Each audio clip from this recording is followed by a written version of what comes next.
Alright guys, welcome back to the course.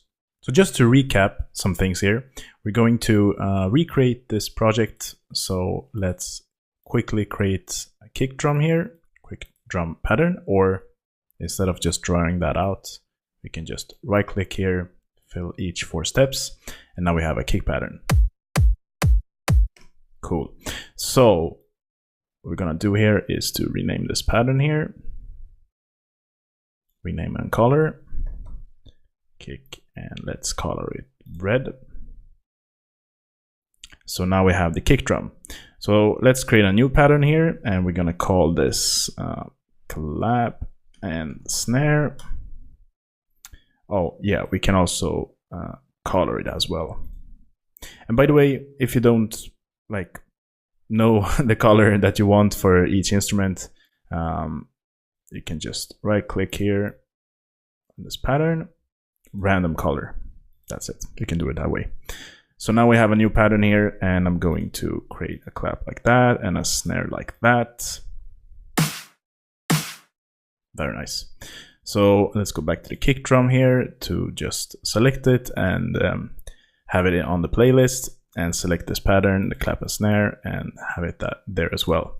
So I'm going to rename the playlist arrangement here as well.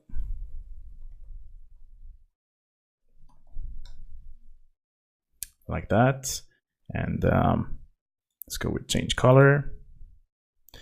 Yeah, and we want the same color basically, just so we're not confused. So this is that color, and we have a red there as well. Great. We can also change the icon here. So let's say we have a kick drum. That is a kick drum. Claps and snares. So let's do that, for instance. Very nice. So now we can play the song. And there is our song for now. Let's create a new pattern. So pattern 3, and we're going to call this hats. Let's go with the color here as well. Something yellow would be good. And I want to fill each 2 steps. And now we have a hat here as well. So let's play the pattern. Very nice. So we have the hats here, and let's rename color and icon this as well to hats. And we want the same kind of yellow there as well. And now just place the hats pattern there. So now if you choose the song mode, we have a full drum beat now. So that's very nice. What we can do here is to group these tracks, these 3 tracks here, to one track.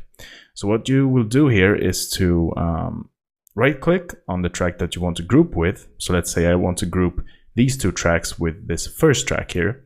I just go to the track that I want to group with above track like that, and do the same thing as well here on the hats track. So now you can see the kick, claps and snare, and hats track are grouped together. So you can expand and do like that for this whole group here. So it's very nice. You can just do it like that, and you can minimize things and organize things this way. If you want to group a lot of tracks here, you can just right click on each track, press the letter G like that, and now you can group a lot of different tracks here. It's very handy to have here when organizing stuff in your project, is to just go with auto color group. That will color all of these tracks that you have grouped together. So now it's a lot more organized. You can see the red little background here on all of the clips here that you're going to use in the arrangement in the playlist here. We're working with a channel rack here, and we're working with a step sequencer. What you can do here is to open up the piano roll, and that will give you a lot more flexibility when creating notes. So you can just choose whatever instrument you want here. Let's say we have the kick, clap, and hat and snare. You can just right click on one of them and choose piano roll, and that will take you to the piano roll of the instrument that you clicked. So you can also see that piano roll and the kick. So if I open up clap here, for instance, that's going to open up the piano roll for the clap. And here I can create notes, a lot more precise notes. So like we have now, for instance, in the pattern of the collapse and snares here. So let's go to that pattern like that. And now let's go to the piano roll. And now we can see the notes that we created here. So it's basically the same thing as the step sequencer, but you have a lot more flexibility within the piano roll. So what you can do here, you can, let's say we want to resize that note, for instance. You can create new notes. You can pitch notes. You can also delete them by just right-clicking the mouse like that. And you also have the control here. So here you can control different velocities, release. Yeah, you have a lot of different things you can control here. So you're actually controlling the note that you're writing out in the piano roll. So if I want to, like, let's say I want a lower velocity on one of the notes, let's say this note here, I can just lower the velocity like that. Let's take a more in-depth look of the piano roll. So to create a new instrument here, you can just go with the plus sign here, or you can also go to add, and here you have all of the plugins.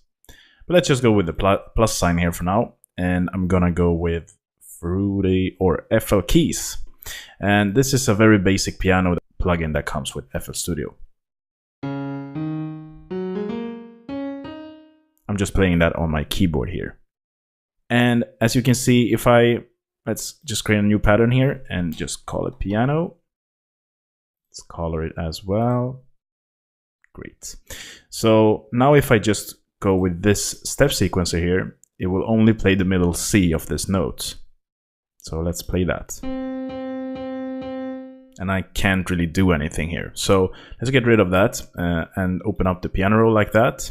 So now we have the piano roll here. You can also make it full size like that just by double clicking the title bar here. So now if I want to create let's say a chord here, I can just draw out a chord. Let's do that. In FL Studio is one of the best piano rolls I think out there on all of the digital audio workstations out there. For instance, I've been using Logic a lot and Ableton Live a lot, but FL Studio is by far the best piano roll when it comes to flexibility and how to work with different notes. There are a lot of different tools you can use here. I'm not going to go through exactly all of the tools because that would make the course like a year long or something like that. So I want you to explore a lot of these different functions by yourself. I'm going to use a lot of functions when I create the tracks, so you will see how I use them.